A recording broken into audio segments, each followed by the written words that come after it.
এদিকে উজানের ঢলে অস্বাভাবিক বৃদ্ধি পেয়েছে কুমিল্লার গোমতী নদীর পানি। ডুবে গেছে নদীর চরের বিস্তীর্ণ ফসলের মাঠও।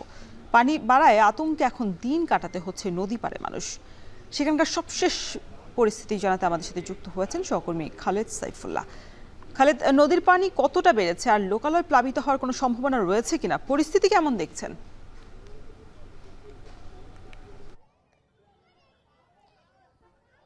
রওশন, কুমিল্লায় গোমতী নদীর পানি বৃদ্ধি পেলে কিন্তু নদীর যে দুই পারের মানুষ তারা আতঙ্কিত হয়ে পড়েন।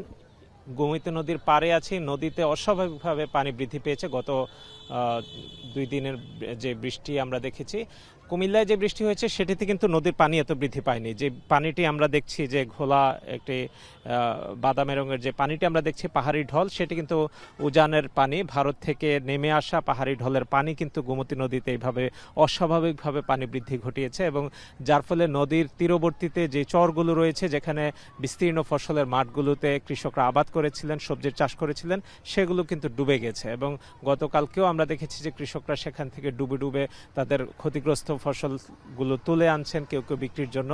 অনেকগুলোতে যাওয়া সম্ভবও হচ্ছে না।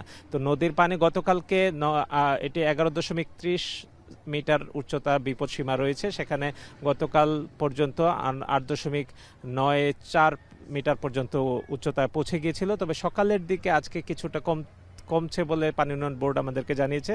তো এই পানি হঠাৎ করেই কিন্তু আসলে উজানের ঢল যখন একসাথে ধাক্কা দেয়, পানি কিন্তু নদীকে ফুলে ফাঁপিয়ে এবং বিপজ্জনক করে তোলে, এবং যার একটি প্রভাব আমরা দেখেছিলাম যে 2024 সালে গোমতীতে ভয়াবহ ভাঙনের ফলে বিস্তীর্ণ এলাকা প্লাবিত হয়, অনেকগুলো উপজেলাতে পর্যন্ত সেই পানি প্লাবিত হয়ে মানুষ বেশ ক্ষতিগ্রস্ত হয়েছিলেন।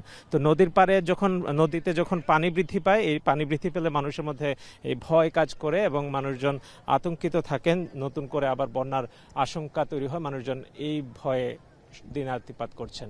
রওশন। কুমিল্লা থেকে